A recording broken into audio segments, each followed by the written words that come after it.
sa bago pong section or subunit ng Book 1 of the Book of Psalms. And ito pong unit na to, nag-start po siya sa Psalm 34, which is ito po yung passage na pag-aaralan po natin ngayon. And hanggang Psalm 41, hanggang matapos po. Ito yung last subunit ng Book 1, no? Hanggang Psalm 41 po ito. And itong unit na to, no, nagfo-form siya ng chiasm. No? There's a chiastic structure. And for some of you na ngayon pa lang naka-attend, hindi alam, probably hindi kayo familiar dun sa word na chiasm or chiastic structure. Ibig lang po sabihin nun is that yung isang literary unit, yung isang paragraph perhaps or poetry, meron siyang groupings or meron siyang divisions na kung titignan nyo siya, para po siyang half ng isang X. No, yung letter X, hati nyo sa gitna, yung kalahati nun, yung left side, parang ganun po yung shape niya. Okay, so in what way? Halimbawa po, yung Psalm 34, it parallels Psalm 41. Then you go further, papunta sa gitna, Psalm 35, parallels Psalm 40, then Psalm 36, parallel Psalm 39, then sa gitna po, yung pinaka-focal point, no? Kaya may imagine nyo para siyang kalahati ng isang X, or you might say, para siyang greater than sign ba, or less than sign. Then sa gitna naman, 37 and 38. And so, basically, we're following yung division na nakita dito ni James Hamilton, no, sa kanya pong commentary on the Book of Psalms. Kung titignan nyo po, itong Psalm 34 na pinag-aaralan po natin ngayon, natitignan po natin ngayon, meron po siyang superscription.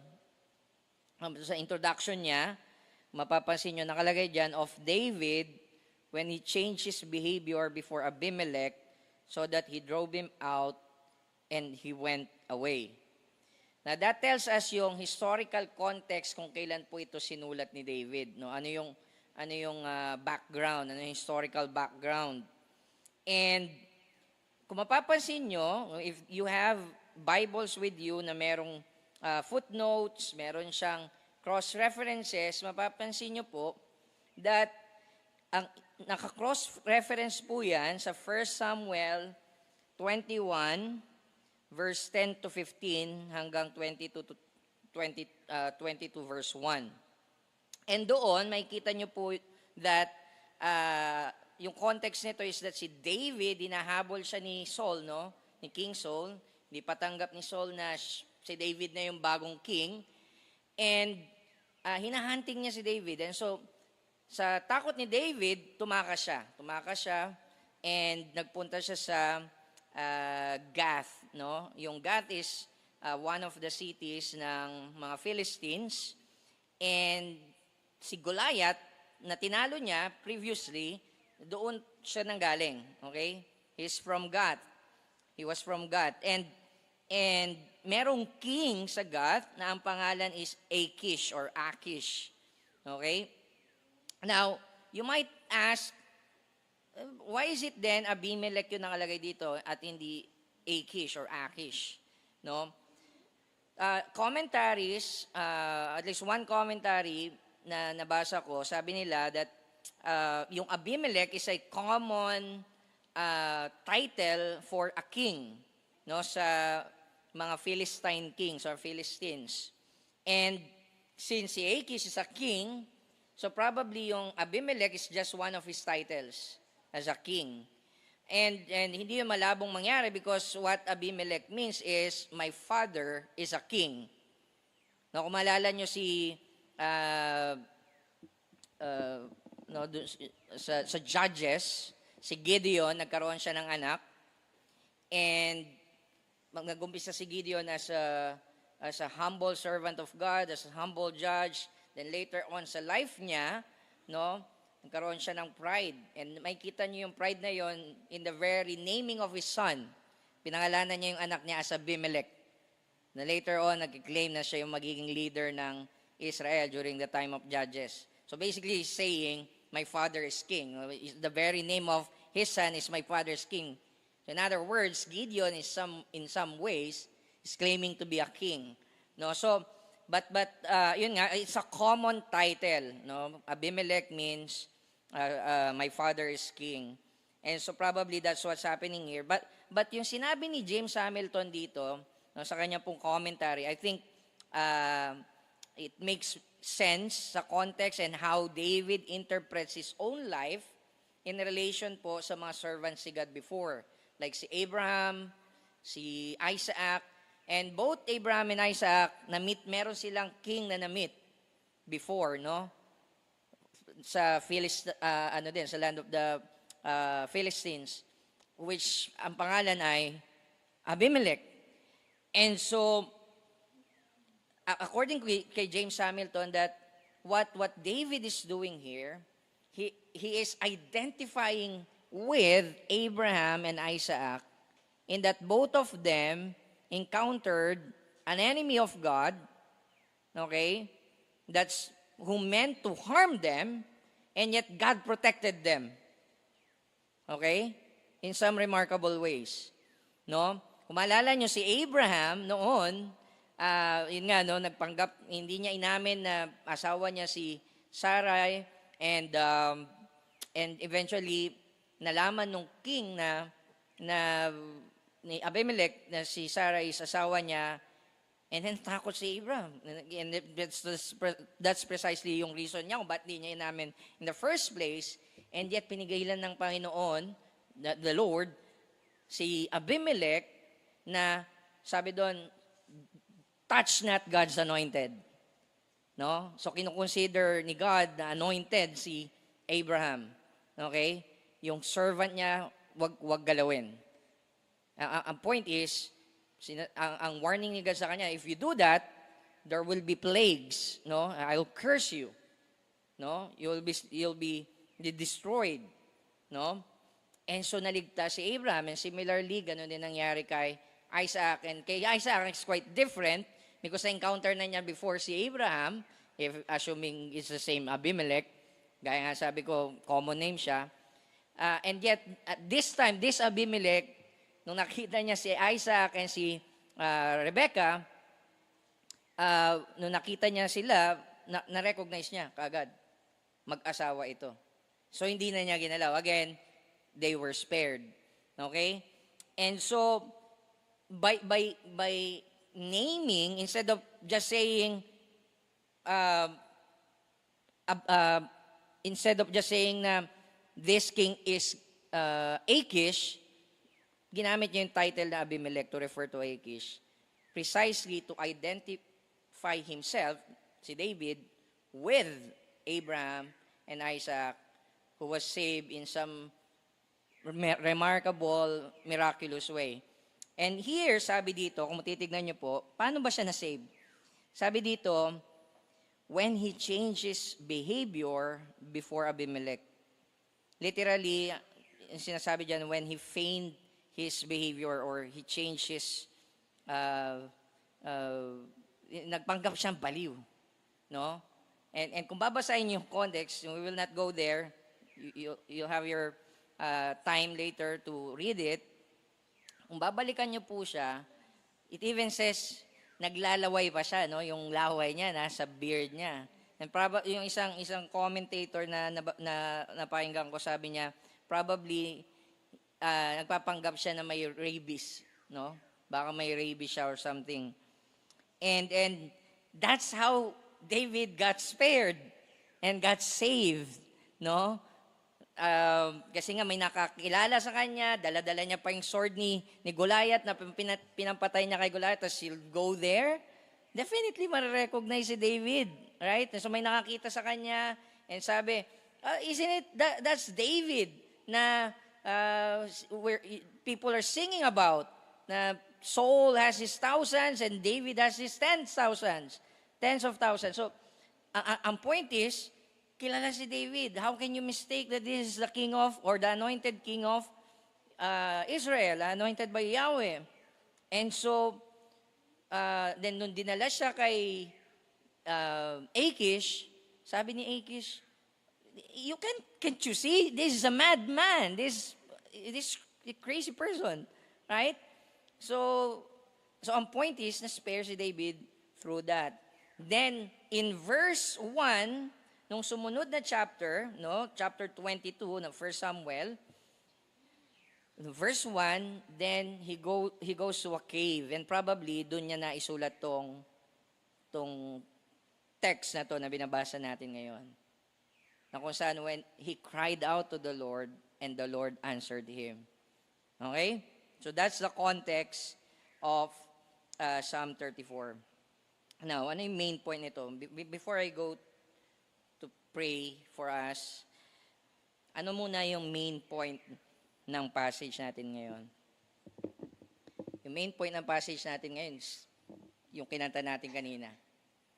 Magnify the Lord with me. How? By tasting and seeing that the Lord is good.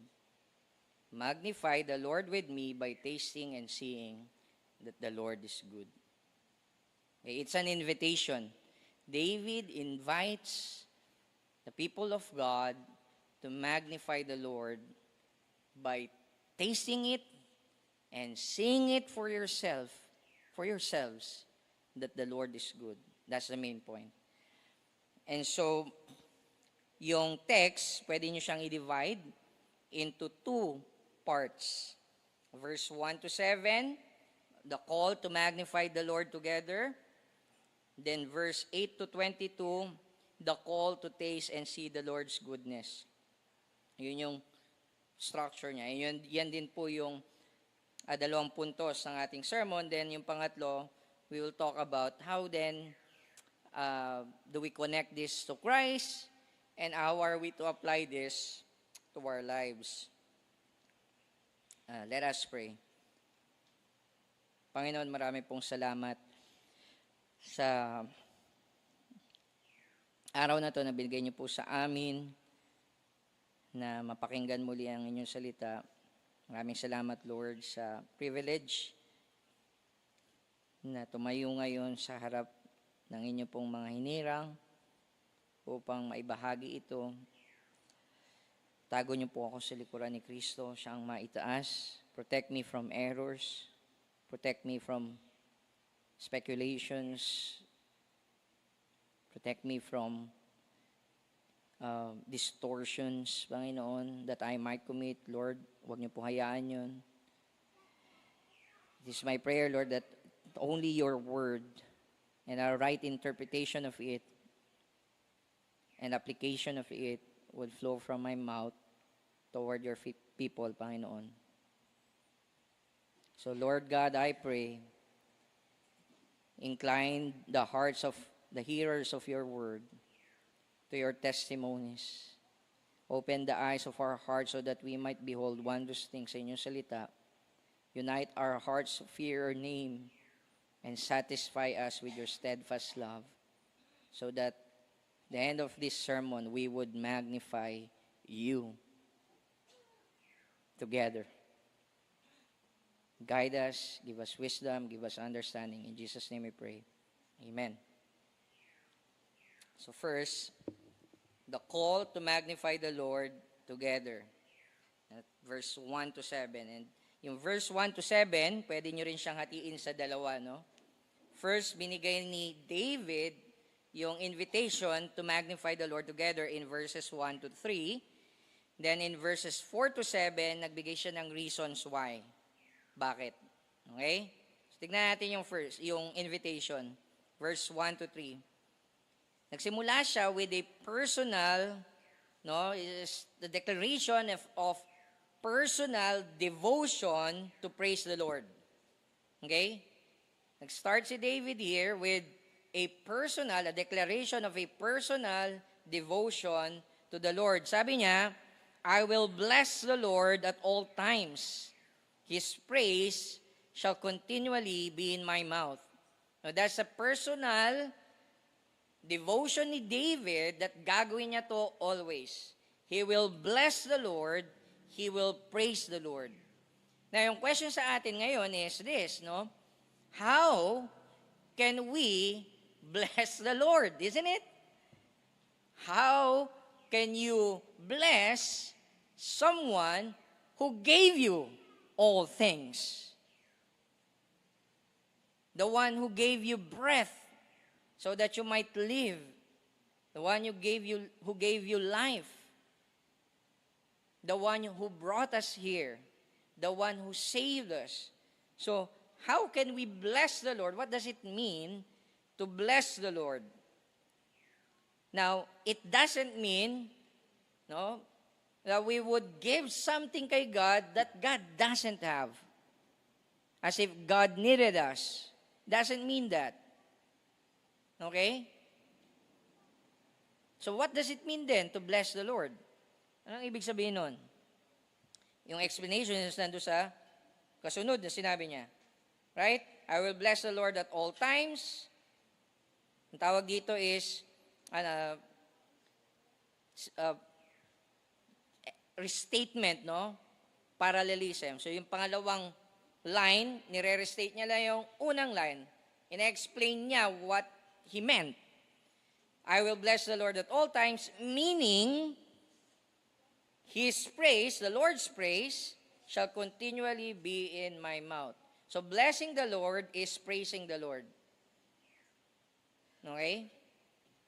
Sa interpretation, when you study interpretation, hermeneutics, before you go sa dictionary, no, or mga lexicon, you start with the context. Kasi ang gagawin lang naman ng dictionary is to give you a range of meaning, definition, no? It's a range. Ibig sabihin ng range, meron lang siyang limits ng mga possible usage niya, ng word na bless. And it will not tell you what it means here. It will not tell you. It will list you possible definition, meanings ng word, but doesn't tell you. So, what tells you ano yung gamit ng word na bless dyan? Yung context. Okay? Yun yung pinakamadaling paraan to know, basically this is just reading. No? Good reading. I will bless the Lord at all times. Anong ibig sabihin? Praise the Lord. Okay? Now, if you understand yung blessing the Lord as praising the Lord, what then is praising the Lord? Right? Kaya natin sinabi kanina that blessing God is not giving something kay God na wala naman sa Kanya. So what does praising means? You praise someone, truly praise someone, because worthy yung person na yon to be praised. Isn't it? That's why we have a word for it. Praiseworthy. Narinig niyo yung word na yon? Praiseworthy. Ibig sabihin, that's a person or a thing that's worthy of praise. That person befits praise because he has it. He has it in him to be praised. Kuha natin? That's why we know blessing God is not giving to God what is not in God. So we're basically saying, declaring things about kay God that is already in God. Yung ibang tawag ng theologians dyan, no, it is ascribing glory kay God. It is ascribing, it is recognizing, declaring what is already in God. Hindi po nito sinasabi that we are adding sa intrinsic value, worth ni God. Rather, God is worthy, therefore, He is to be praised. Nakuha niyo yun? Worthy siya. Valuable siya. And so, nag-start si David there. His own personal devotion. Before he invites other people, he makes it a point na he himself will devote yung time niya, yung lips niya to the praise of God. Now, how many of us, and I'm guilty of this, praise the Lord as we really ought? Really give our time in praising, declaring, ascribing glory due His name. Diba?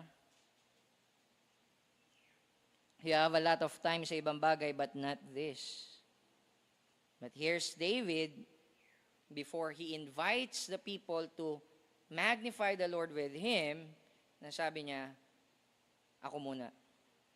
I will praise the Lord at all times. I will bless the Lord at all times. His praise shall continually be in my mouth. Then, so that's step 1. Step 2, so you might even say, kung personal yon, ginagawa niya siya in private.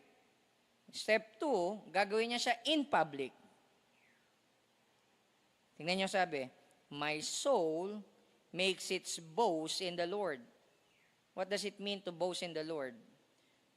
To boast in the Lord is to rejoice in what God can do for us, not what we can do for God.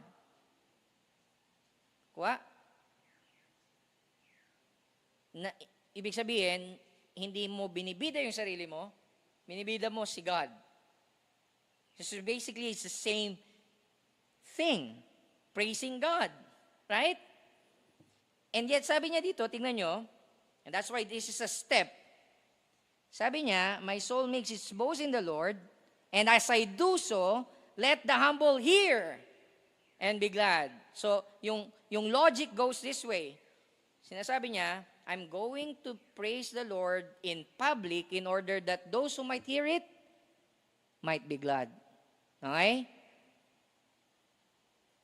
That's step 2. Now, dun sa step 2, meron siyang implicit invitation na, right? So, if I'm to paraphrase it, no, sa salitang kalye, so to speak, or salitang sa atin, halimbawa, you might say, nang iinggit si David. Nakuha nyo? Nang iinggit si David, the earshot of those who might hear, di ba? Within the hearing of these people around him, ano yung point? So that they too might experience yung gladness na meron siya. Mainggit sila. So it's an implicit invitation already to praise the Lord. Okay, that's step 2. Step 3, yung sumunod. Ito yung climax, no? So there's a progression from private, personal devotion, to public praise. Ngayon, ini-invite niya yung people ni God to magnify the Lord. Verse 3, oh, magnify the Lord with me. Dapat doon sa main point summary ko, lagay ko yung oh. Not just magnify the Lord, but rather, oh, magnify the Lord with me. Why? Kanina ko pa sinasabi. Kanina, nung mga nakaraang Sundays pa natin nakita that God is worthy. God is amazing. God is glorious. And that we are to magnify Him. And now, this time, sinasabi ni David, join me. Join me to magnify the Lord. However, ano ibig sabihin ng magnify? Just as yung word na bless, people might misinterpret as if you're giving to God, yung word na magnify can also be misinterpreted as if, what?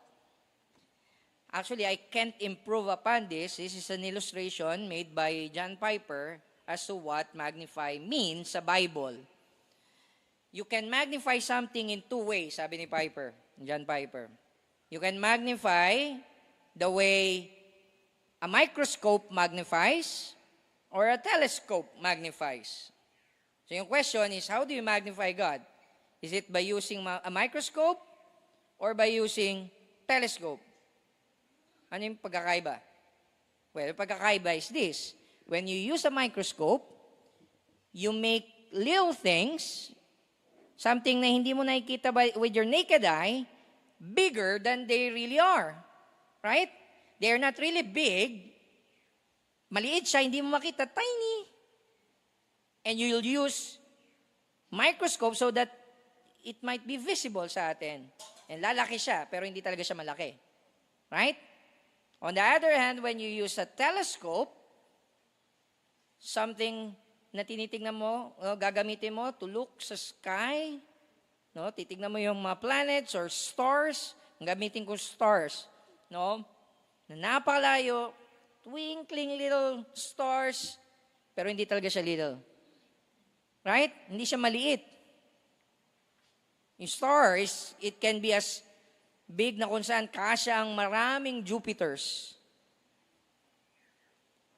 Malaki yung stars. It's just that kapag malapit tong star na to, will be destroyed. Itong planet natin, right? And so malaki talaga siya, but in our view, in our perspective, mukha siya maliit. And we will use telescope to what? To magnify that which is seemingly small, but in reality, really big. So you're just showing what it really is, namely big star. So now you know which is which, right? Ano yung gagamitin natin to magnify the Lord? We magnify the Lord by using telescope. We magnify the Lord, and so in one sense, para siyang ganito, no? Our lives can become either a microscope or a telescope that people can use to see God. Kuha niyo yun? So are we a telescope or are we a microscope? If people would look through us to God, ano makikita niya? Na maliit si God, pinalalaki lang natin siya? Or malaki talaga si God, mukha siyang maliit sa mata ng maraming tao, but through our lives, they can see that God is really big. Kuha niyo po? That's what David is saying. Let us magnify the Lord. In that, we are to show that God is really glorious, that God is who He really that God is who He really claims to be.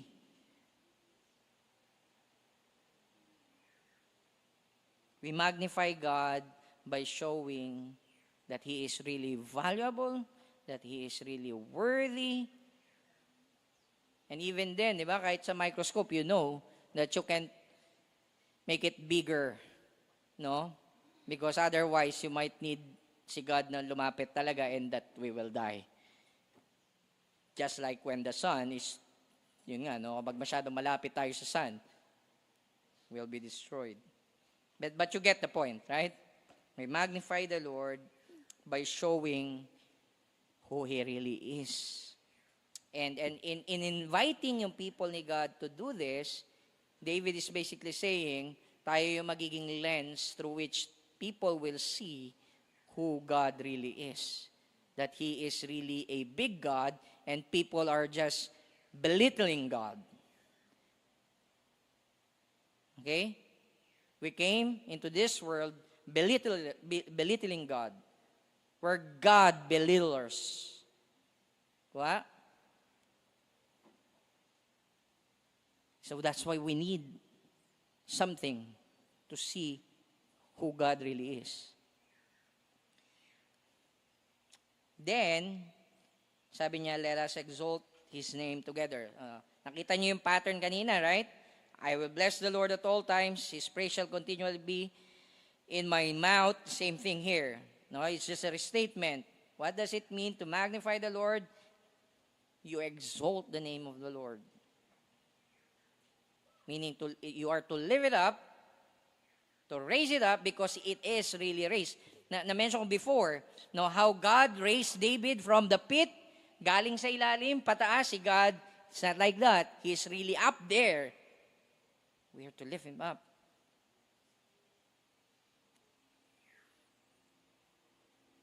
Then, in verse 4 to 7, makita natin yung reasons why. Itong verse 4 to 7, napakaganda nito because it's a mixture of David's personal experience of God's grace and mercy sa life niya.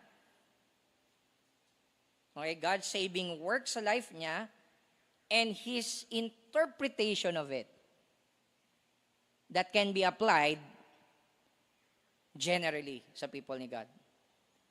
So kaya ito mag-work as an argument, as a ground, kung bakit niya ngayon sila ini-invite as well, no, na i-magnify si Lord. Nasabi niya, you too can experience this. I experienced it, that's why I'm magnifying the Lord, and now I'm inviting you to magnify the Lord because you too can experience what I've experienced. So ano ba yung na-experience niya? Verse 4, sabi niya, I sought the Lord, and He answered me, and delivered me from all my fears. He sought the Lord. Yun yung experience niya. This is something na ginawa ni David. He experienced seeking the Lord. He experienced having been answered by the Lord by delivering him from all his fears. Now, at this point, I just want you to take note of those two words. Seeking and deliverance from fear. Exactly yung word na fears. Okay, fears, seeking the Lord. Fears. Kasi mamaya, magiging crucial yung connection ng fearing the Lord and seeking the Lord. Okay? But here, for now, sinasabi ni David, when he sought the Lord, God answered him, and God delivered him from all his fears. Then, in verse 5, ininterpret niya yung experience. Anong interpretation ni David sa experience niya? Sabi sa verse 5, those who look to him, meaning those who seek God, those like David who sought the Lord, those who look to him are radiant. Are radiant. Anong ibig sabihin nun? Ibig sabihin nun, ang ginagawa dito ni David is he's alluding to the blessing, no, the Aaronic blessing sa number 6. Now, if you go back sa number 6, lagi nating inaawit, no, after service, di ba? Benediction, the Lord bless you, di ba? And yung idea is when you look to the Lord, like si Moses, having seen the back of the Lord, the glory of the Lord, at least yung back niya, yung Shekinah glory ni God, pagbaba ni Moses, yung face niya is so bright. It's radiant. Okay? And so, sinasabi ni David that those who look to him, they will become radiant. And their face shall never be ashamed. And yun yung opposite ng having a radiant face. You don't have anything to hide. There's nothing to be ashamed of because you're beautiful, you're radiant, you've seen the Lord. Tapos di ka namatay. And so dinidescribe ni David yung experience niya of having been answered by the Lord when he sought him, na naging radiant yung face niya. And sinasabi niya, no, by saying that, nung ginawa niya third person, those who look to him are radiant, he's now interpreting yung experience niya that can be applied sa ibang tao as well. Right? Then in verse 6, again, this is a restatement of how the Lord answered him. No? In-state niya lang differently. Verse 6, this poor man cried. Ayun yung, he sought the Lord. The Lord heard him. Yun yung, he answered him. Right? Tapos sabi doon, and save him out of all his troubles. Yun yung, and save him or deliver him from all his enemies. Right? So it's saying the same thing. But here, meron siyang mga descriptions na ginamit sa sarili niya to describe him as a seeker, as the one who's crying to the Lord. Sabi niya, the poor man cried. This poor man cried. So how do you come to the Lord? Do you come to the Lord as rich? Do we come to the Lord as poor? Do we come to the Lord as sick?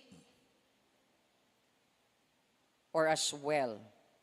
Sabi ni Jesus Christ, He came to seek that which is lost. He came to heal that which is sick. So how do you come to the Lord? Do you come boasting in your wealth, in your health, in your prosperity? Do you come to the Lord pretending to be righteous in yourselves? Or do you come like David as a poor man, desperately in need of God?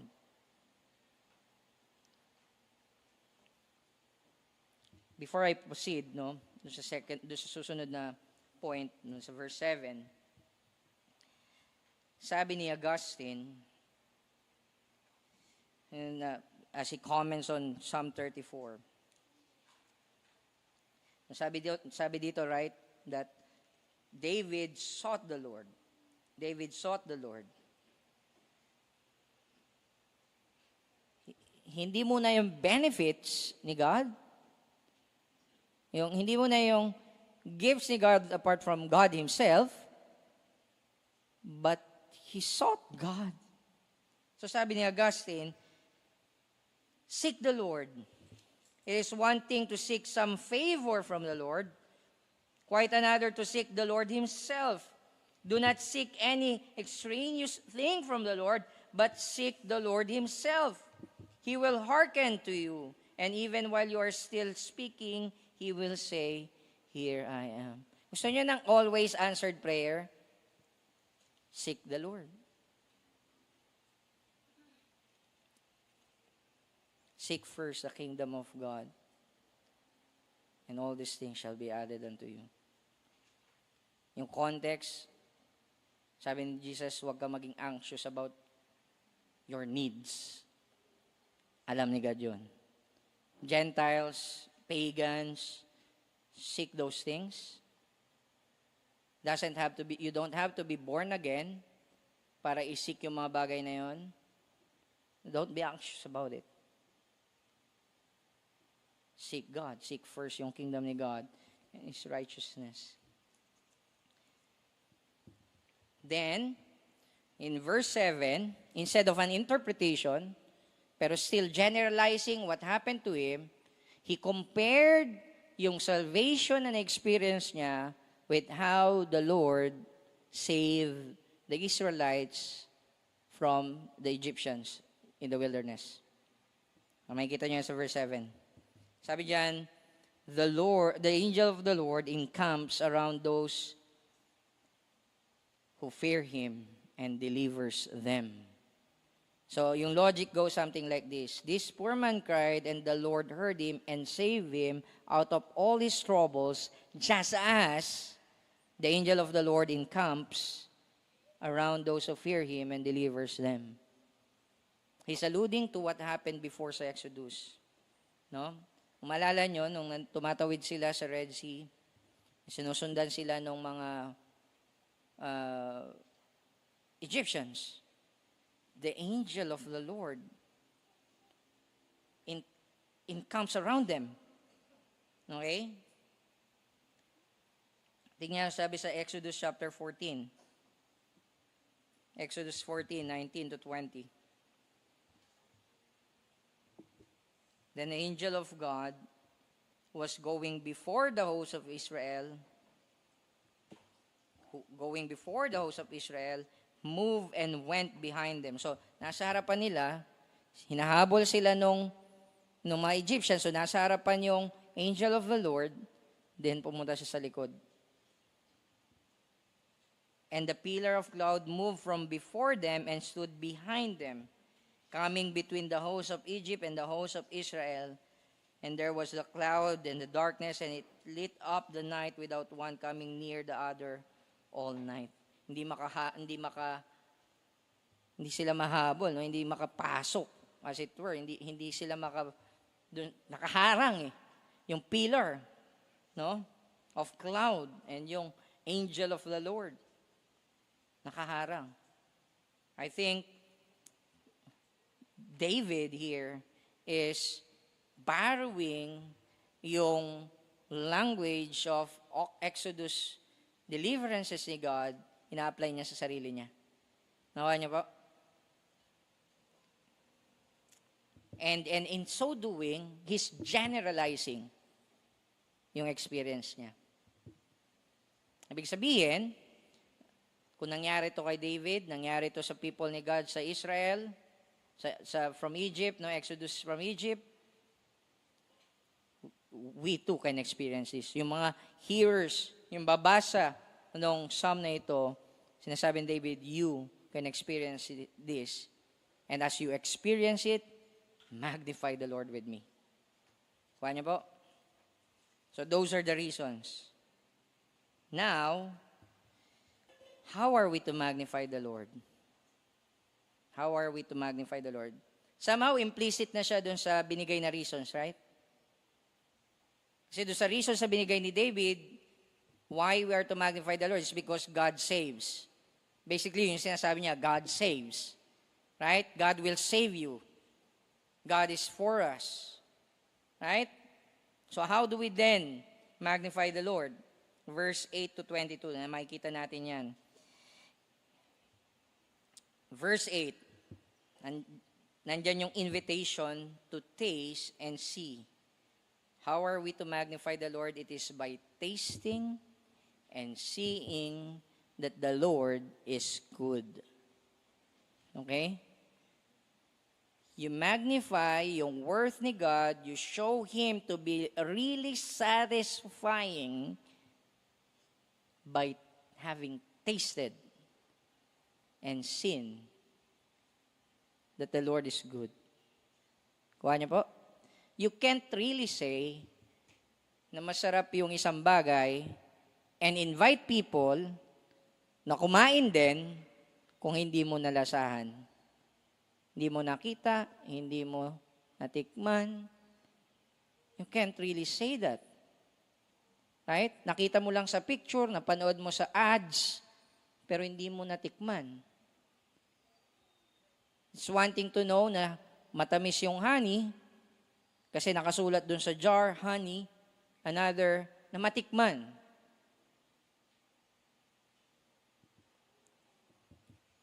Verse 4, sabi niya, verse 8, oh, taste and see. See what? That the Lord is good.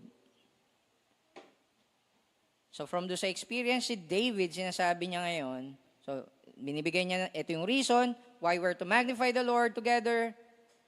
But before you can magnify the Lord with me, first dapat ma-experience mo muna yung na-experience ko din. Matikman nyo rin. So taste and see. Because it is by tasting that we magnify. Taste and see that the Lord is good. But how do we taste and see? How do we then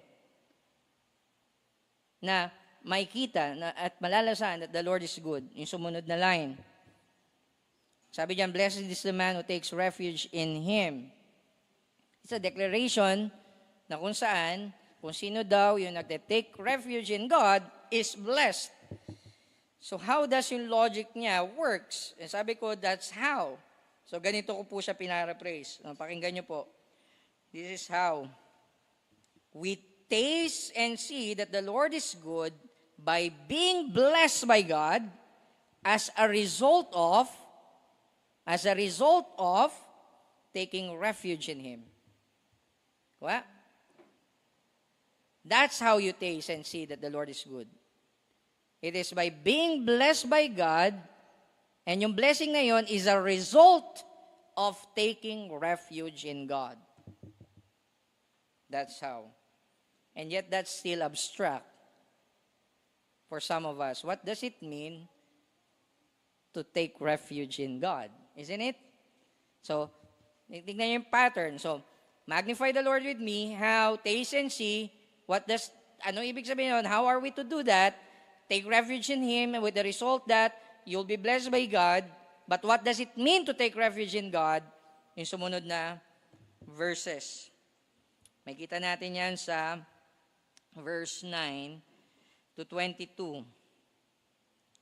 Sabi ni David, verse 9, fear the Lord. Oh, fear the Lord, you His saints. So, nagbigay siya ng reason, for those who fear Him have no lack. So, if you fear the Lord, you will lack nothing. Have no lack. Okay? But still, sabi ko, this is what it means to take refuge in God. But, wait a minute. If you fear someone, you don't take refuge dun sa someone you're afraid of. You'll want to run away from that person, right? Hindi ka magtatago sa likuran ng person na kinakatakutan mo. You'll run away from him. What's this? Ano itong pinagsabi dito ni David? Fear the Lord. Then sabi niya, when you do that, you will lack nothing. Huh? How is not lacking anything an argument to fear the Lord? Paano yung nag-work? May kita natin doon sa kasunod, paano siya nag-work. Sabi niya, verse 10, the young lions suffer want and hunger, but those who seek the Lord lack no good thing. Ano ibig sabihin nun? Bago ko kayo ipakita yung connection ng fearing the Lord and seeking the Lord, kasi parehas binanggit, di ba? Fear the Lord, seek the Lord, tapos parehas sila ng result. Yung isa nga lang stated negatively. Yung isa, you lack nothing, di ba? Yung isa naman, you lack, sabi niya, no good thing. Ibig sabihin, you'll always have the good things. Right? So, ano muna yung relationship ng lions dito? Bakit minention tong lions? The young lions suffer want and hunger, but those who seek the Lord lack no good thing. Yung idea is this. Lions are predators. Okay? They don't go hungry. If they're hungry, they can just eat. Kung sino man nakita nila dyan, na karne. No, karne lahat sa kanila yan. No, those below the food chain, kakainin nila yon. Yung idea is that you don't expect them to go, what? To starve or to go hungry, right? And yet when they do, sinasabi niya, nevertheless, ikaw na mahina, na hindi malakas, you'll be provided for. Nakuha niya po. You will lack no good thing. Ibig sabihin, you'll receive good things. You who seek the Lord, hindi ka mamalakas katulad ng lion, nevertheless, God will provide for you if you seek the Lord. Nakuha niyo po? Now, ano yung relationship ng dalawa? Fearing the Lord and seeking the Lord. So basically, ini-explain niya what does it mean to fear the Lord. Kung na-qualify niya rather, you might say. Kasi nga, pag narinig natin yung word na fear, ang tendency is to run. There's something that you're afraid of, you run away from that someone. No, pag nakita kang leon, you run away. You don't come close to it. Right? But here, sinasabi niya, what it means to fear the Lord is to seek the Lord. Kuha niyo po? You fear the Lord in such a way that you run to Him, not away from Him. Kuha?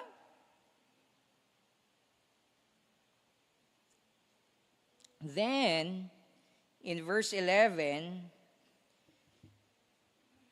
in-explain niya further what it means to fear the Lord in that way. In the sense of seeking the Lord. Okay? What does it mean? So, sabi ng mga commentators, para ito nag-work as a wisdom psalm. In that meron siyang ipepresent na two ways. The way of the righteous and the way of the wicked. Okay? And now, ang aim ni David in inviting yung children, literally yung sons niya, no, is so that when they learn what it means to fear the Lord, they will fear the Lord. However, you might ask, bakit sinabi ko literally sons ang nakalagay? No, kasi sabi doon sa malamang sa translation mo, sabi diyan, "Come, O children, listen to me." Right? Verse 11, "Come, O children, listen to me." Bakit 'yan? Bakit ko sinabi na it's sons? Kasi in Hebrew, sons po nakalagay doon. Okay? Now, of course, yung application ng promise dito, nung invitation is for everyone, pero contextually speaking, in context, si David is a king and tinuruan, based sa law ni God, sa instructions ni Moses sa Deuteronomy, they are to teach the law to their sons. Okay? Saan niya nakuha yun? Deuteronomy chapter 6. Punta po kayo. Deuteronomy chapter 6, verse 1 to 3. Tingnan niyo yung sabi dyan.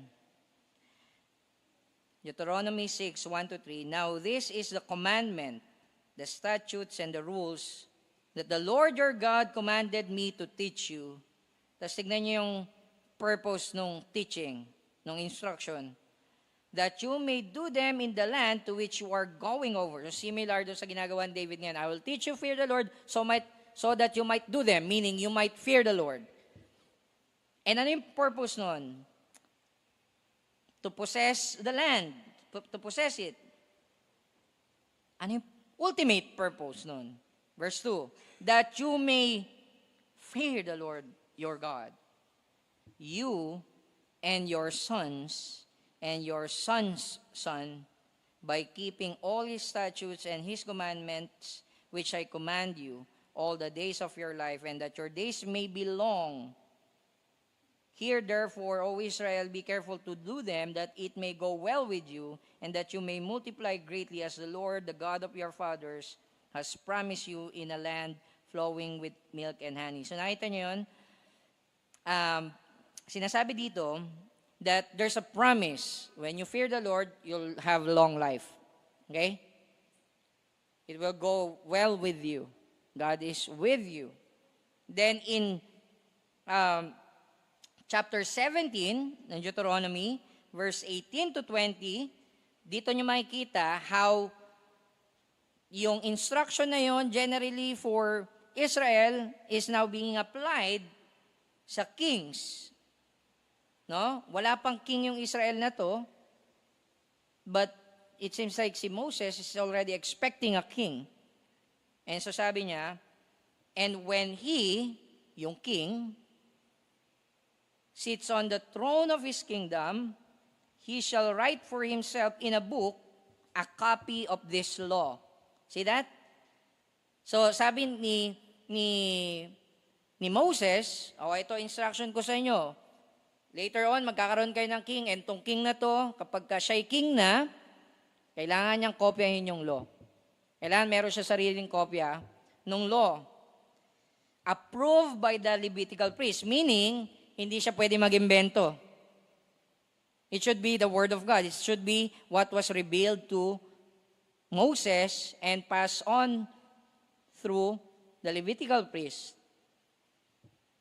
"And it shall be with him, and he shall read it all the days of his life." Isn't it yun yung aim ni David?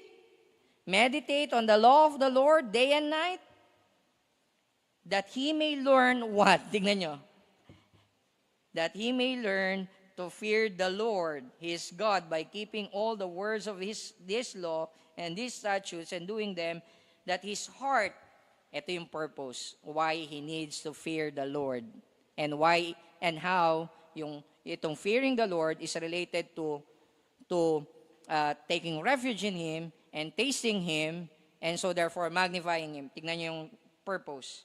That his heart may not be lifted up above his brothers. Hindi siya magyabang. Why? Kung magyabang siya, he will not magnify the Lord. He'll magnify himself. And doing them, sabi diyan, above his brothers, and that he may not turn aside from the commandment either to the right or to the left, so that he may continue long in his kingdom, he and his children in Israel. And that's why I think should be translated as sons. Though yung application can be applied to everyone, pero contextually, you'll miss yung ginagawa dito ni David. He's inviting his sons. Perhaps si Solomon is one of them. No? Naririnig ni Solomon yung instruction ni David sa kanya. No? Nung sinulat niya to, wala pa si Solomon siguro kasi hindi pa siya king. Nag-king siya nung nagkaroon siya ng anak with Bathsheba eh. No, pero probably meron siyang ibang sons later on sa life niya. He's expecting to have sons.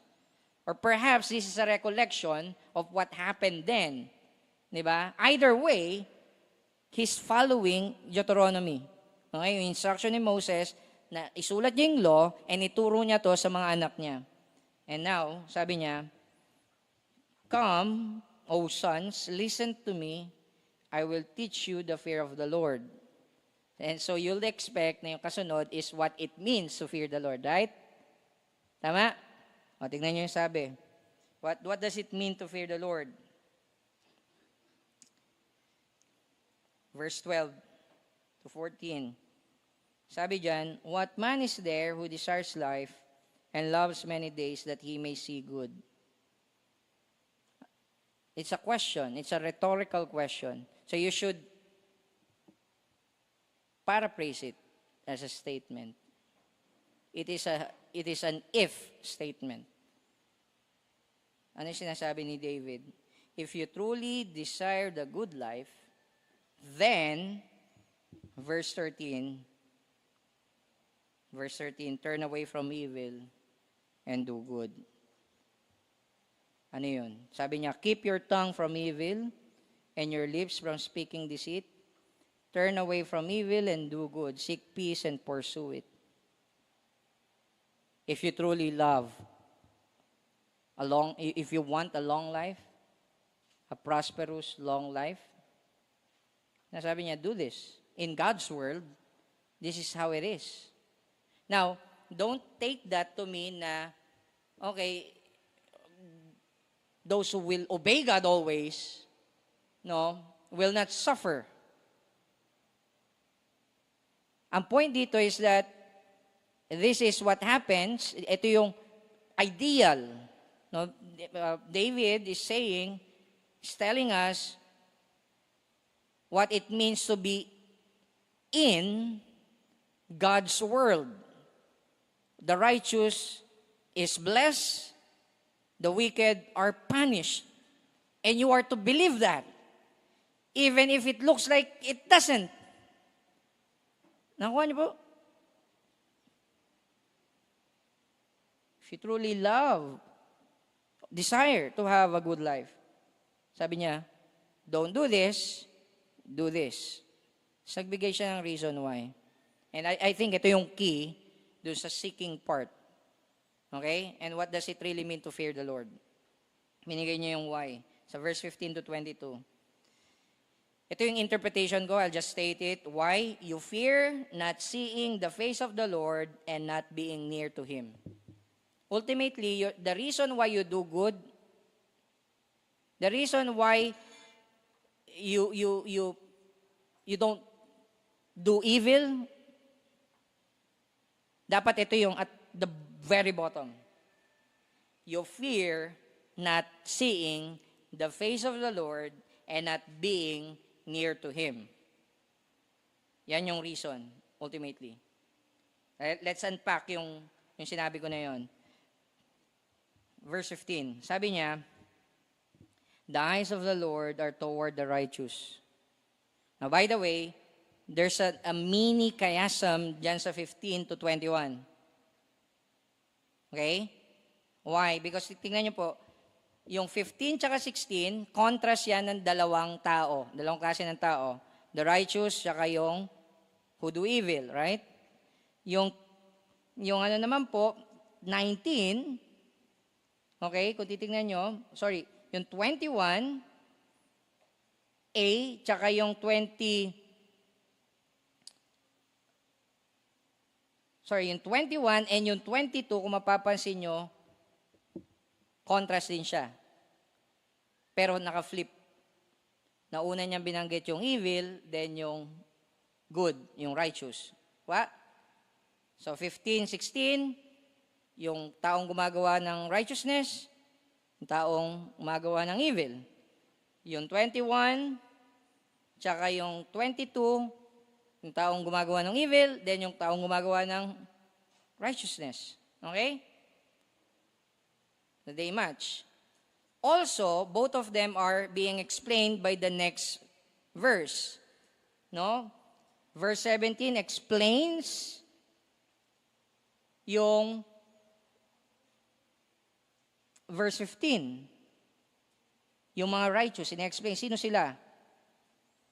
Then, verse 19, explains kung sino yung mga ni-redeem ni Lord sa verse 22.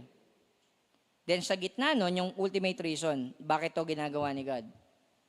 Bakit niya nire-redeem yung mga ganitong klaseng tao? Nasa gitna. Okay? So basahin natin. Sabi niya, the eyes of the Lord are toward the righteous and His ears are toward their cry. So ibig sabihin, God is facing them. God's favor is towards them. Then in verse 16, ito yung contrast, the face of the Lord, on the other hand, is against those who do evil. So in other words, kung ito yung reason why you are to, if you truly love life, you refrain from evil, you do good, you seek peace, you pursue it. Sabi niya, why? Why? Because you will not see the face of the Lord kung hindi mo gagawin.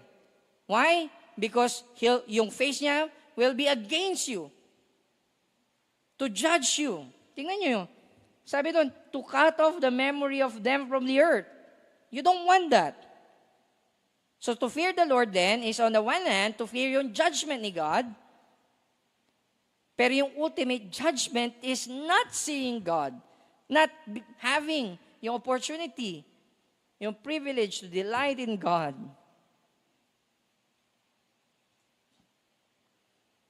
Kaya binigay niya yung reason, in-explain niya ngayon, okay, anong ginagawa nitong mga righteous?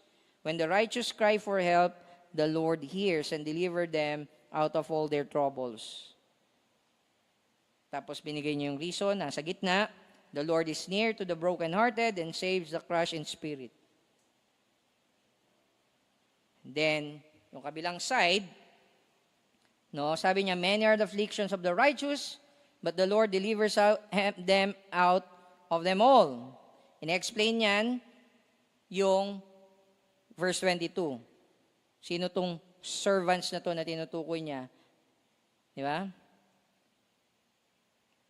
Then, verse 20, sabi niya, He keeps all His bones, not one of them is broken. Yung idea dito is that God saved that person, itong righteous person na to the point na walang broken bone. Okay? David experienced many troubles. Lagi siyang tumatakbo. He's always on the run. And you might think na siguro madalas nabubugbog si David, right? Nadadapa, nauumpog, nababalian. No, this might be an exaggeration, a hyperbole. No? Ang point is that God saved that person. Okay, yun yung idea. Okay? Mamaya titignan yung significance niya dun sa quotation sa New Testament. Pero yung point is that God saved this person. Okay?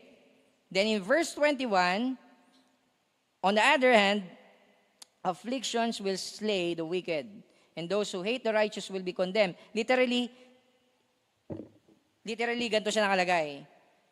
evil will slay the evil. Ano yung point? Ano ibig sabihin nun? Yung evil nila will return on their own heads. Diba? They cannot escape yung judgment ni God. Then, by contrast, the Lord redeems the life of His servants. None of those who take refuge in Him will be condemned. And that's why I know na yung verse 8 hanggang verse 22 is a unit na dapat sila magkasama. Kasi kung mapapansin nyo, nag-start yung verse 8 also with those who take refuge in God, and nagtapos yung verse 22 with those who take refuge in God. No, meron siyang inclusion. Okay. So, what does it mean then to fear the Lord? It means to fear, una, yung judgment ni God. Okay, yung judgment ni God of being destroyed by God. So, it's really frightening. No? To stand against God and His anointed. You don't want to be in that position. Okay? You should feel that.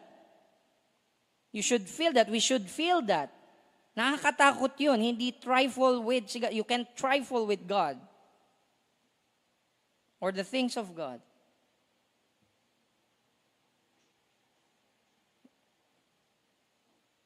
But at the same time, and then I think, ito yung pinaka-frightening, is for God's face not to be towards you, but against you.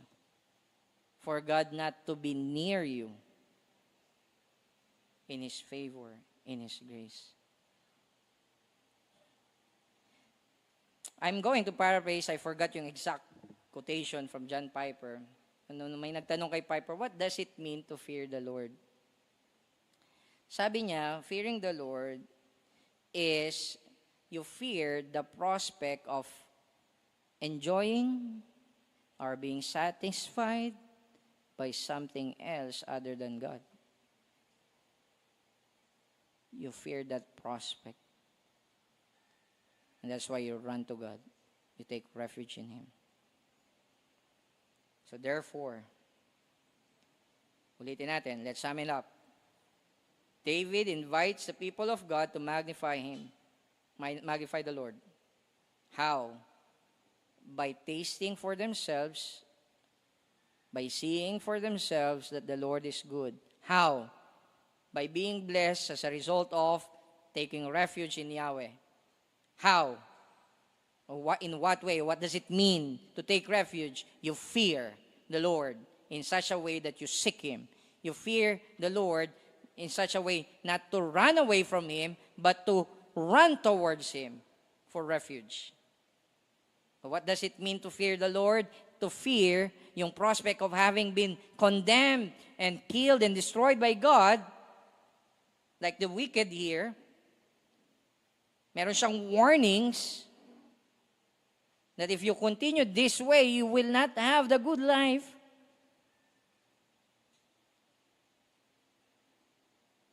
And fear not being near with God.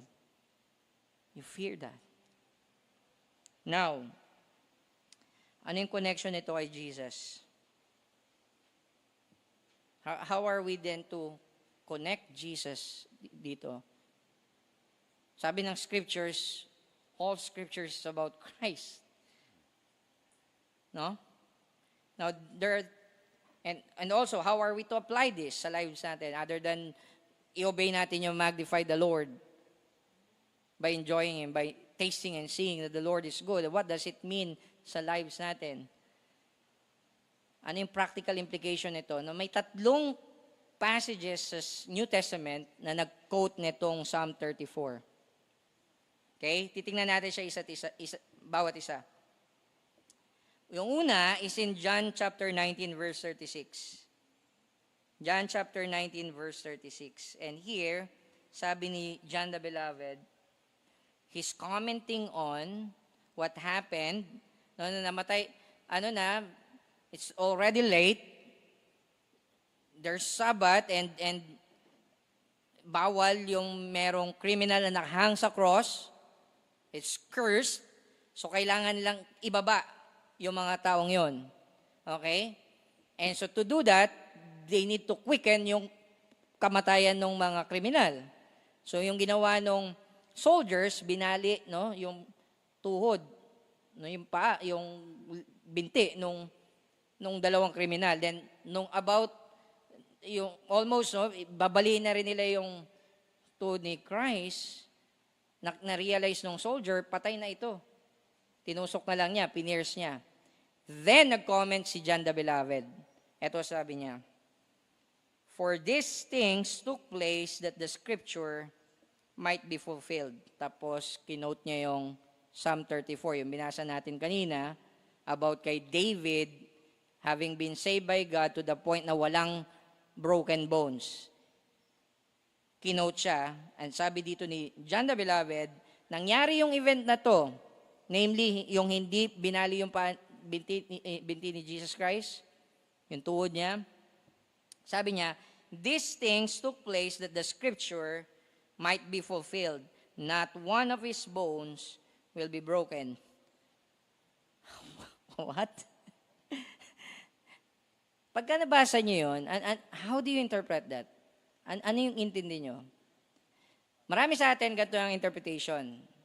Kung hindi natin alam yung context ng Psalm 34, and probably some of you, nung unang beses nyo nabasa itong quotation na to ni John of Psalm 34, we don't know that he's talking about David, right? He's talking about David sa Psalm 34. And we just outrightly say, it's a prophecy na fulfill kay Christ, word for word, hindi nabali yung buto ni Christ. Katulad ng sinabi sa Psalm 34. Isn't it? Parang ganun no? Dati yun din ang position ko, but I no longer take that position. I still believe na walang nabaling buto kay Christ. Don't get me wrong. Okay?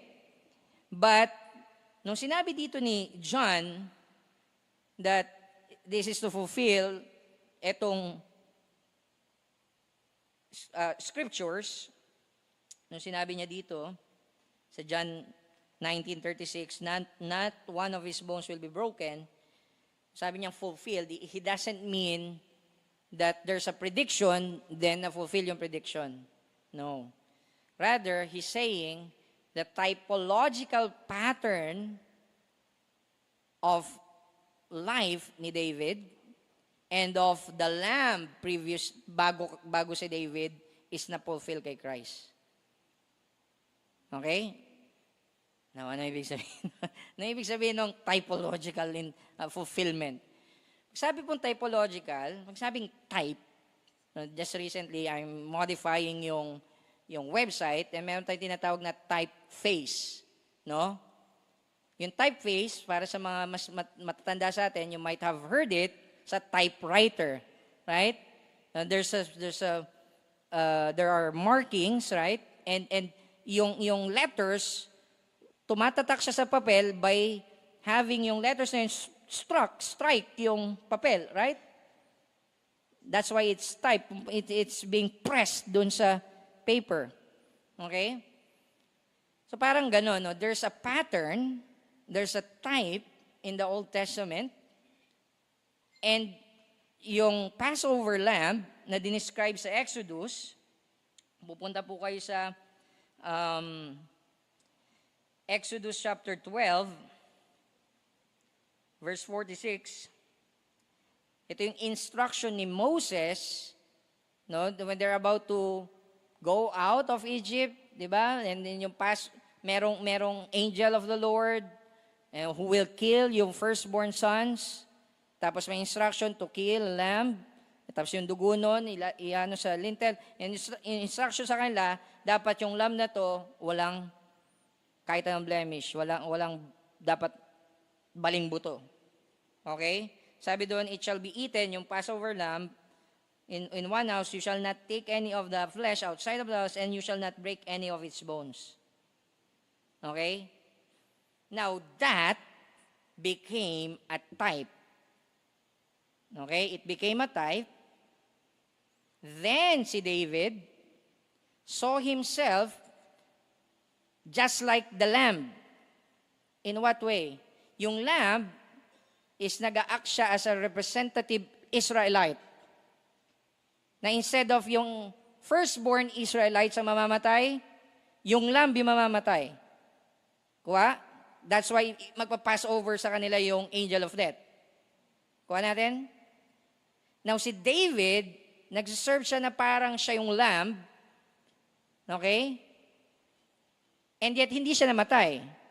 Rather, sinasabi ni David that yung salvation niya becomes the salvation of the people of God. When God saves a king, He saves the people. Wherever the king goes, the people goes. Yun yung idea. And so, nung sinabi niya na niligtas siya ng Panginoon, dinescribe niya to in terms na similar dun sa lamb, pero hindi siya namatay. Okay? But the point is, just like yung lamb, wala siyang broken bones. Kuha natin? Follow so far? Okay.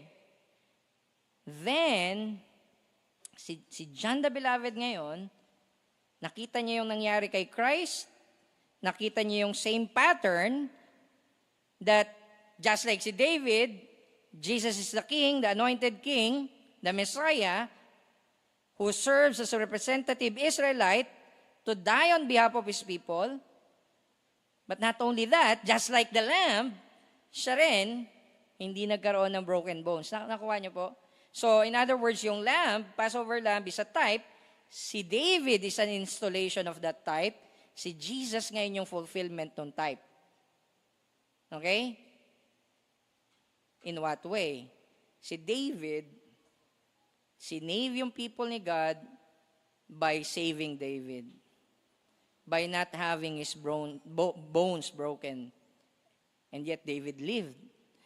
Jesus, on the other hand, just like yung lamb talaga na namatay, he really died without a broken bone.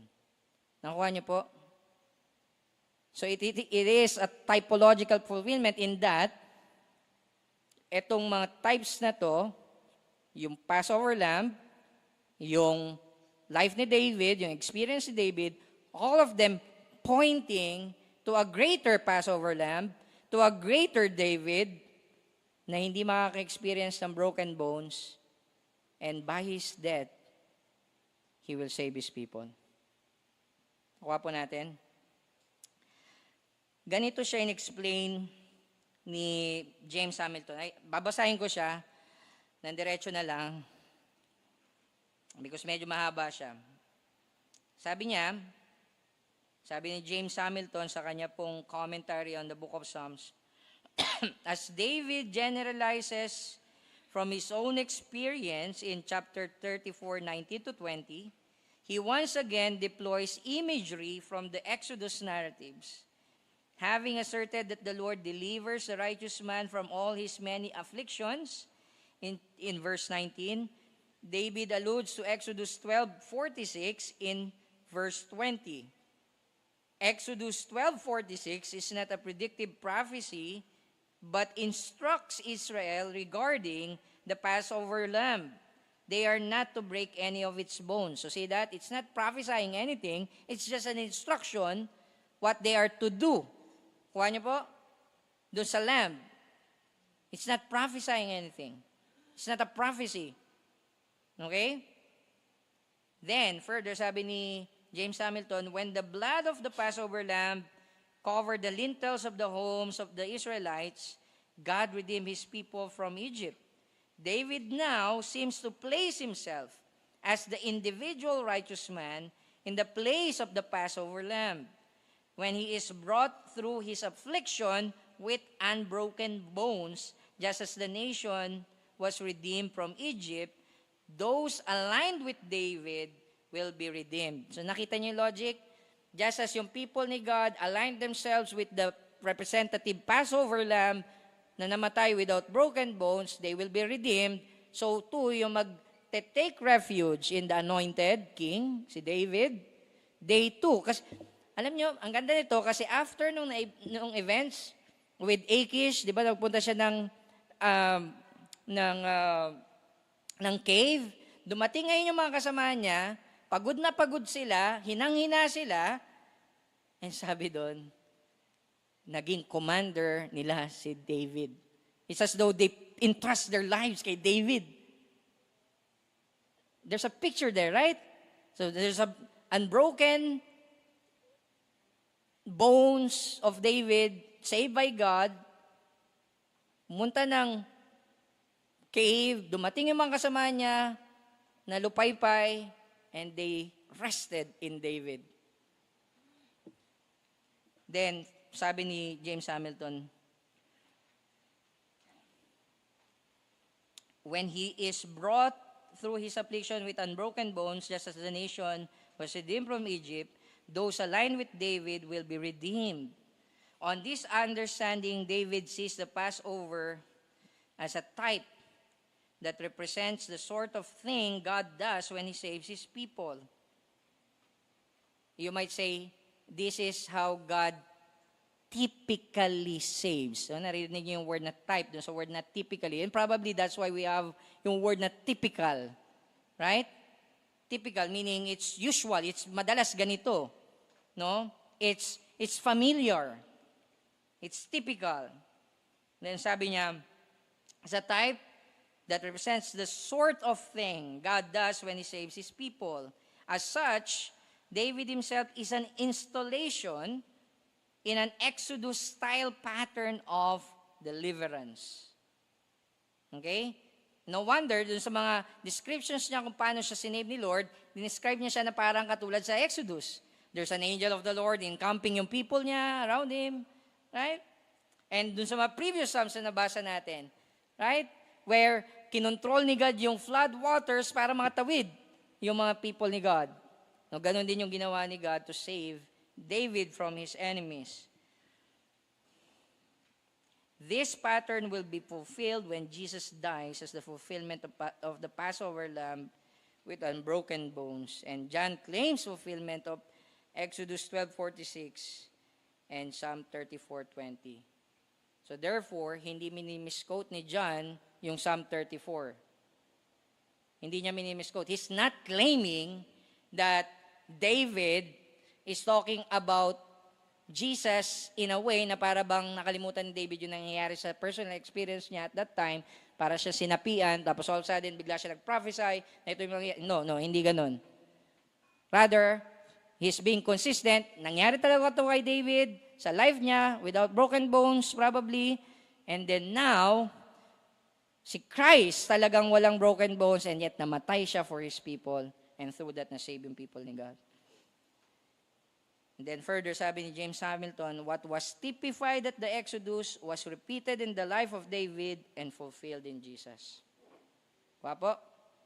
So that's how we connect Jesus Christ dito po sa passage natin.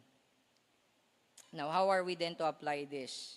Meron pa tayong dalawang quotes from the New Testament and dito natin kukunin yung applications natin.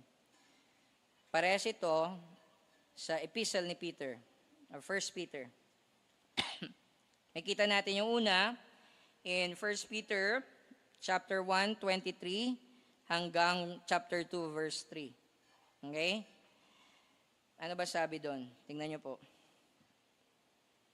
Since you have been born again, so nag-start siya with ground.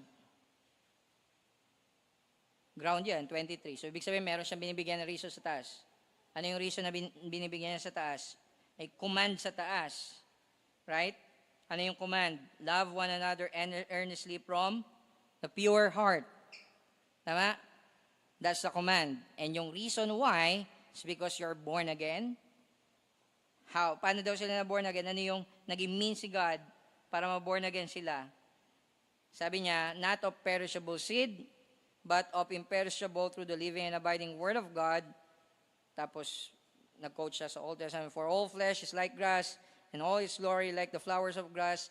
The grass withers, the flowers falls, but the word of the Lord remains forever. Then, sinabi niya, yung word na ito na tinutukoy ko, na nag-cause sa inyo na ma-born again, this word is the good news, the gospel that was preached to you. Okay? Klaro so far? Tapos, malapit na tayo dun sa quotation. So, in chapter 2, verse 1, 1 Peter pa rin, Sabi niya, put away all malice, all deceit and hypocrisy and evil and envy and all slanders. Andun yung negative side. Naririnig nyo? Naririnig nyo yung instruction ni David dun sa sons niya? If you want the good life, ano daw gagawin? Refrain from evil sa tongue. Refrain from doing that. Seek that which is good. Do good. Seek peace. Yun yung sinasabi ni Peter dito, right? Kuha niyo po. And yung basis, na born again ka by the living and the abiding word of God, right? Okay. Tapos sabi niya, instead of having yung malice and deceit and hypocrisy and envy and all slander, sabi niya, like newborn infants, long for the pure spiritual milk. Wait a minute. Like newborn infant. Ano yung kino-communicate nun? Ibig ba sabihin na to, mga immature sila? No. Ibig niya sabihin, itong command na to, it's both for the mature, matagal ang Christian, and new Christians. Okay? Baby Christians. Sinasabi niya, like newborn, kahit malaki ka na, ganito ka pa rin dapat. Ano yun? Long for the pure spiritual milk. Ano yung purpose? That by it, you may grow up into salvation. What? Akala ko ba na born again na sila? Why then yung command is long for? Diyan may kita natin that there's a tense, an aspect dun sa salvation natin. That there's a sense that you're born again, you're saved, done deal. Tama? You're born again once, you're justified once. And yet, there is final salvation. Kuha niyo po? And yung final salvation, nakaangkla siya kung you're still tasting yung pure spiritual milk. Kuha niyo po? And we know kung ano yung pure spiritual milk na tinutukoy niya kasi tingnan niyo po yung kasunod. If indeed you have tasted that the Lord is good. Yan yung quotation. So, ano yung ibig sabihin nun? Ano yung ibig sabihin nun? Ibig niya sabihin ganito. We tasted that the Lord is good by having been born again through the living and abiding Word of God. Kung kiniklaim mo na Christian ka na ngayon, na born again ka, nalasahan mo na yon. You have tasted. Tama? Mabuti ang Diyos. That God is good. Nalasahan niyo yun. Then why aren't we magnifying the Lord with David? Pero nalasahan na natin eh. Di ba? Yung key is here. Hindi porke nalasahan mo siya once, titigil ka na. The fact that nalasahan mo siya, mas gugustuhin mo siyang, pengi pa ako niyan. Gusto ko pa niyan. Right? This is the gospel that was preached to us. And now, sinasabi ni Peter, if indeed we have tasted that the Lord is good, we're commanded to put away all evil. He said, bless, love one another. Because we're called to this, namely, yung mga exhortations na yun na binigay ni Peter. In order that we might obtain the blessing. Ano yung blessing na yun? Of having tasted that God is good.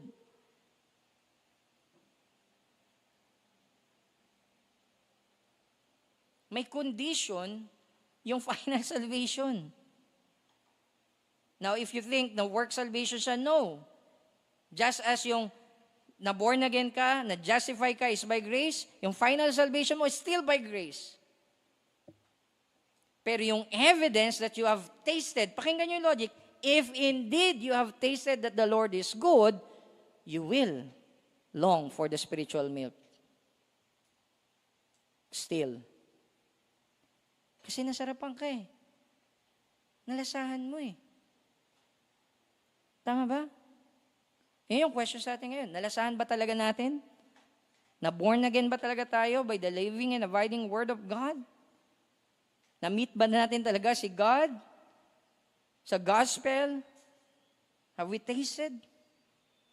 Because if not, yung call for you is to be born again, to believe in Jesus Christ, to trust in Him, to take refuge in Him.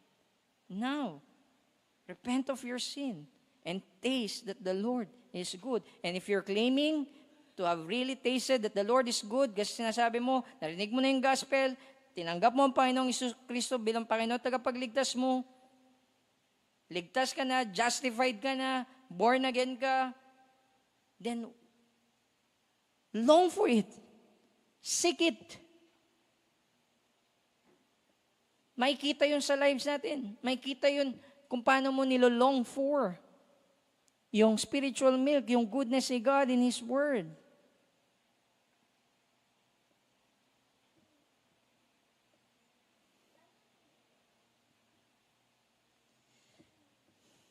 Yung pangatlong quotation, 1 Peter 3, 8-12. Here, makikita natin that Peter used yung chapter 34:12-14. Binasa natin kanina, instruction ni David sa sons niya to fear the Lord as an argument for the unity of the church. So not only that essential, yung tasting that the Lord is good, essential siya for our regeneration, for our being justified, and sa ating final salvation, essential din siya for the unity of the church. Tignan niyo sabi dito ni Peter. 1 Peter chapter 3 verse 8-12. Finally, all of you have unity of mind. I think yan yung main command. Tapos the rest is this is how you do it. This is the kind of mind that shows unity of mind.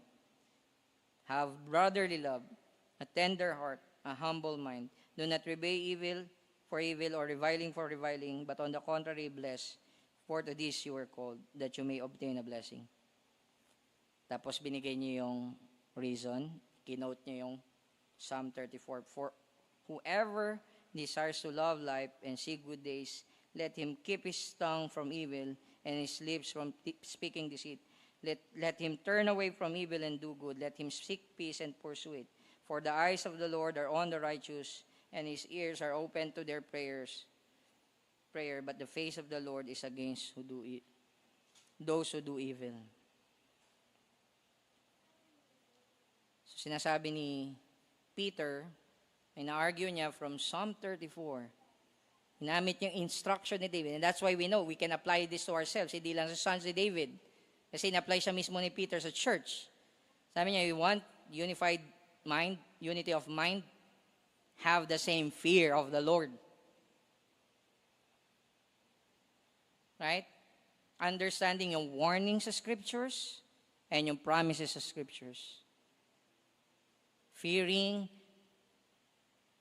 the judgment of God and fearing not seeing the face of God as the ultimate judgment of God.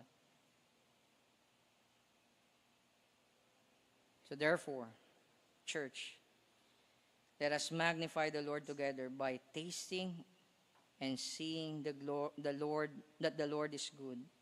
And we do this by taking refuge in Him, that we might be blessed in Him, trusting in His Son, the ultimate fulfillment of the Passover lamb and of David. Take refuge in Him. And this taking refuge kay Jesus is demonstrating in fearing Him more than what we would lose when we obey God. Ulitin ko. This is what fear is. True fear of the Lord. You fear God more than you fear what you will lose when you obey God. Why? Because the fear of the Lord not only is the beginning of wisdom, sinasabi dito, you want a blessed life? You want to be blessed? You want to be counted among the righteous? Fear the Lord. Fear the Lord. You fear the righteous judgment on the wicked, and in fearing the prospect of not seeing the face of the Lord, but by not humbling ourselves before Him. Let us pray. Panginoon, marami pong salamat sa salita niyo. This is my prayer, Lord. This is our prayer, that we've really tasted that you are good. You are good.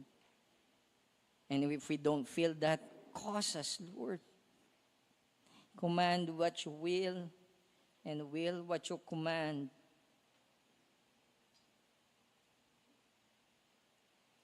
Your scriptures, the scriptures, Lord God, through David, you're inviting us to magnify you, Father, by tasting you and seeing you, that you are really good. The problem is, Lord, we're so distracted by many things. Nabusog kami sa junk food, Panginoon, of the world. Nabusog kami sa chiclet na masarap sa umpisa, pagtagal walang lasa, Panginoon. Huwag niyo pong hayaan, Lord God, na yung tongue namin, just like having the coronavirus, Lord God, yung COVID, that changes yung panlasa namin, that we can't really taste how delicious yung food na nasa harapan namin. Huwag niyo pong hayaan na mangyari yun sa amin, Lord God. If through our sinning, yung tongue namin is numb, and that you no longer taste good sa amin, Panginoon, huwag niyo po hayaan yun. Give us the taste buds that really delights, find pleasure, find satisfaction, find sweetness, Panginoon, sa inyo. Tulungan niyo kami, Panginoon.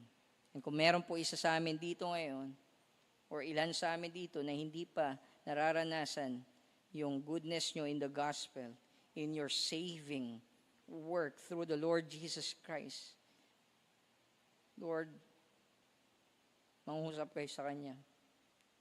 Basagin niyo po yung puso niya. Buksan niyo po yung mga mata niya sa glories ni Christ, sa cross, that Christ died for him, so that he doesn't have to die. Doesn't have to be separated away from you forever. So cause him to be born again.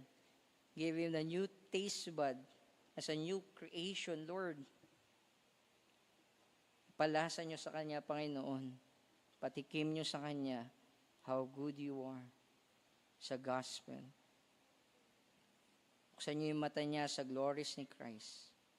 Huwag niyo po hayaan that he will be remain blinded by his own sin, remain blinded by Satan, remain blinded by things of the world. Tanggalin niyo po yung mga blockers sa mata niya so that he or she might see clearly who you really are, and that you are a saving God, and that He can take refuge in you. Magligtas kayo, Panginoon. Sa amin naman po, Panginoon, sanctify us through the living and abiding Word, so that by it we might grow into salvation. We praise you, we magnify you, and we hope, Lord God, that we did this by having tasted that you are really good when we heard your word. In Jesus' name we pray. Amen.